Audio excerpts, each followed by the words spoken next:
Hello, everybody. My guest today is David Naffziger. He's the CEO and co-founder of BrandVerity, a provider of enterprise technology solutions that combat online trademark abuse and help advertisers ensure compliant marketing programs. The service enables clients to identify abuse and efficiently take action to resolve the issues discovered. David received his BS from MIT. David, are you ready to take us to the top?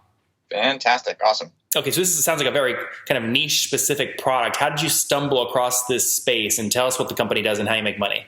Sure. So two companies ago, I was, I think, kind of a junior co-founder of a company called Quova that developed a technology that maps IP addresses, so the IDs that people use when they connect to the internet to some extent, to physical locations. And one of our principal so when you do a search on Google, you'll see targeted ads along the right-hand rail or along the top that are related to where you're physically located.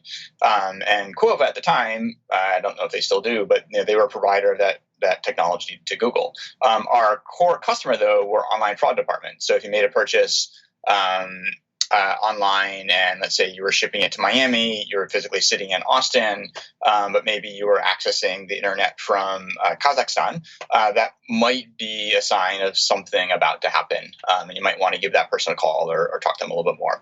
So along the way, I kind of really met a lot of people in the fraud teams of these typically e-commerce companies, and got a real appreciation for kind of the thrill of the chase to some extent, and the bad guys that they catch. So fast forward to a company after that where I ran the engineering team for a company called Dutiesbook that was a once upon a time Yelp competitor. And we became an affiliate. It was one of the ways that we made money. And we were active in the Gap affiliate program, and we began to get purchases from customers who had visited a review of a Gap store and then go and make a purchase online, and using an affiliate link or something like that. So our marketing team began to think about, how do we get more money from these pages? Or, so is there an arbitrage opportunity there? And you mean on the reviews? Yes. Yeah. So they began buying paid search ads to send users to those pages that we made money from. Within the day or two, the Gap affiliate manager contacted us and said, "Hey, you're not supposed to do that. That's against our terms." And we had no idea, but we instantly pulled down the ads. But from where we sat in Seattle, we saw lots of other affiliates doing the same thing. And so we asked the affiliate manager what would we need to do to get the same permission that everybody else has?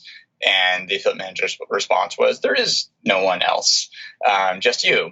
And over some back and forth, we realized that our team sitting in Seattle saw a really different set of ads than she saw sitting in San Francisco. And it turns out the affiliates were doing what's called reverse geotargeting, right? So they're running their ads everywhere. San Fran. Totally, exactly. Yeah. And so this was, the sort of first sign that there's sort of a problem here that's not well solved. So we wound down Judy's book, and as I was thinking about what to do next, I flew down to Affiliate Summit, which is sort of the largest affiliate conference. Yep. And kind of walked around and talked to folks. I was like, "Hey, is this a problem you have?" And there were a lot of yeses. And is this how do you solve it today? And not a lot of good answers. And would you pay money for a solution that did that? And sort of got enough of an interest to feel like it was worthwhile to build, sort of a V1 or an alpha product of BrandVerity. Yeah. And that became. And by the way, what year was this? Let's see, this would have been 2008. Okay. Wow. That's great. So, okay, good. So that's really helpful to get the genesis of the company. And then walk me through today. I mean, what's the revenue model? Is it a SaaS-based play? Yeah. So it's a SaaS-based play. It's a subscription service. We sell two products, one that monitors paid search for various forms of affiliate abuse, for partner compliance, and trademark protection. And we'll have some data that shows where to prioritize your efforts. And then the second product monitors web content. We call it web compliance for really like regulatory concerns. I think that the problem that we solve exceptionally well revolves around, are your partners promoting you in the way that you've required them to? And so that might be credit card companies who have very specific terms for how their cards are promoted, or might be more general brand compliance concerns. So if you have to promote us alongside blank or in a way that sort of aligns with our brand image and so on and so forth. And so we have a crawler that goes. And David, what are, for these products, don't go down every customer cohort, but on average, what are customers paying per month for this? So paid search kind of runs from, I think we have a starting price somewhere around $250 a month. Our average selling prices are sort of just shy of $1,000 a month. And the web compliance, sort of an order of magnitude higher. Yep. What are they 50-50 in terms of the revenue split, or is one way outpace the other? So our paid search product is by far our oldest. And so I'd say that's 80% of revenue today. Okay. But the younger product web compliance sort of has a faster growth rate. Yep. That makes sense. That makes good sense. And then walk me through. So again, launched in 2008, you said it's your oldest product. How many folks have you scaled to in terms of customers you're serving on that platform? Yeah, we're sort of probably little over 400 direct relationships. Yep. A lot of our customers will be agencies or affiliate networks, and they'll monitor, sort of tens to hundreds to thousands of brands underneath that. Yep. And 400 folks paying, call it an average of $1,000 a month. It's fair to say you guys are doing about what, $400,000 a month in revenue? So our ARR, we just crossed 6 million. 6 million. Great. So we sort of celebrated that milestone a few months back. That's good. So that's about $500,000 per month. That's healthy. And have you bootstrapped the company, or have you raised? Entirely bootstrapped. Oh, I love that. That's great. How have you resisted the urge to raise? So it's interesting. My first two companies were sort of your classic venture plays. So Quova and Judy's Book. Both companies raised a ton of money. I want to say Quova over its lifespan sort of close to 50, and Judy's Book, I think, close to 10-ish, give or take. And I think I got to see a lot of the sort of pros that model offers, and some of the challenges as well.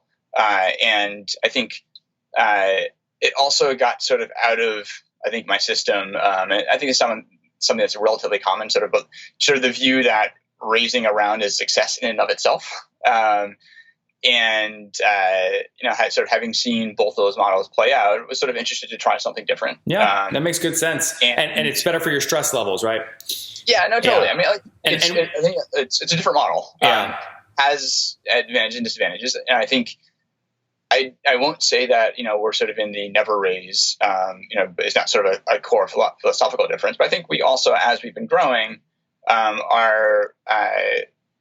we've never, I think, identified sort of the moment of, and then we become huge. Sure. So it's also never really felt like a play that would, we'd really be able to accelerate growth via venture raise. What are you growing at right now? So $500,000 today per month in revenue. What were you at a year ago, July 2017? I don't know the specifics. We grow sort of between 20 and 30% a year. Okay, so call it maybe 400-ish, 420, something like that a month a year ago. Yeah, sounds ballpark. Yeah, that's good. That's great. Bootstrap, that's wonderful. And round out some of the unit economics. Churn is critical. What's your churn today?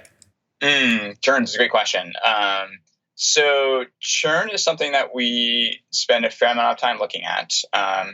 And one of the things that we've, I think, begun transitioning as a business has been to really focus on moving from lots of smaller accounts to sort of fewer larger accounts. And so we sort of see relative churn numbers that are different by customer size. But our gross churn is sort of a little under 20%. Okay. That's gross logo churn annually? Yeah. Okay. And have you, because of expansion revenue, things like that, is your net revenue retention annually above 100? No, net revenue retention is below 100. Okay. It has been above 100 over time, as company aged. We sort of, when you've got sort of 20% gross churn, that sort of gives you an average lifetime value of kind of 5 years ish. So below 5 years, we had absolutely positive net retention, but we're net maybe 90+%. Yep, that makes sense. You assume a 5-month lifetime value. What do you assume that is in dollar figure? 5-year lifetime value. Yeah. So 60 months. Yeah, sorry. What do you assume lifetime value? And by the way, we're just talking about your 80% product, your oldest product.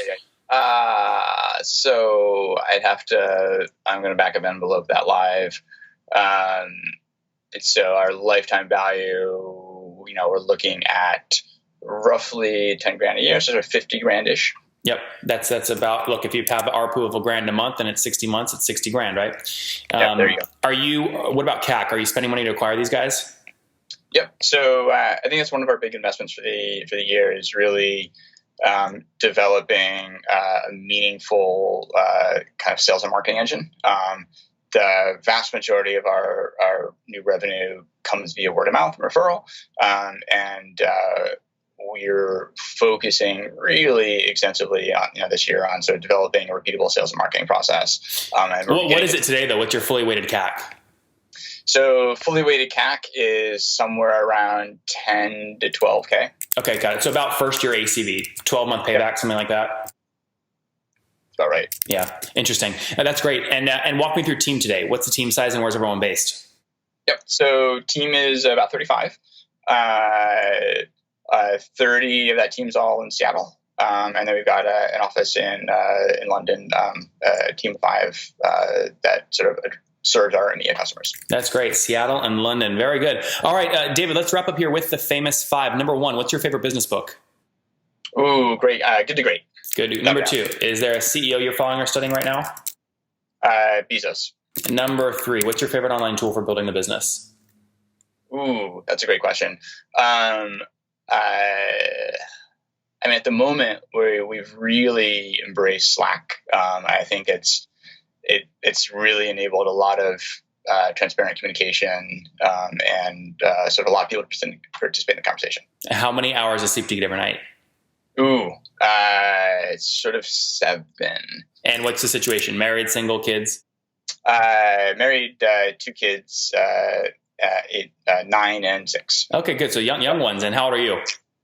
I'm 42. 42. Last question. What do you wish your 20-year-old self knew? My 20-year-old self, I've never been afraid to take risks. But I think, transitioning from sort of a very clear path, where like you go to college and then sort of there's a very clear set of jobs out of there. I think I wish my 20-year-old self was thinking more proactively about sort of how I drive my own career forward in the future. Yep. The guys, there you have it. Maybe be a little riskier earlier on. Take them earlier. Be more intentional about your career path earlier on in life. He's now building, after experiencing this firsthand, some of these problems related to a Gap ad in 2008, launched a V1 version of a company called BrandVerity. That's what he's building today. Over 400 customers use the platform, again, to monitor affiliate content, whether that's ads directly or just web content in general, making sure they're compliant with government regulations, things of that nature. They're bootstrapped, which I love. July 2017 revenue, so a year ago, was 420 grand in monthly recurring revenue, growing 20 to 30% year over year, just past 6 million in ARR here in July of 2018. Each of these customers paying about $1,000, call it between $1,000 and $2,000 per month, less than 20% gross logo churn annually, net revenue retention just north of 90%. He is totally willing to spend up to 12 grand to acquire one of these customers, which gives him a 12-month payback period. His team of 35 based between Seattle and London. David, thank you for taking us to the top. Awesome. Thanks so much. Appreciate it.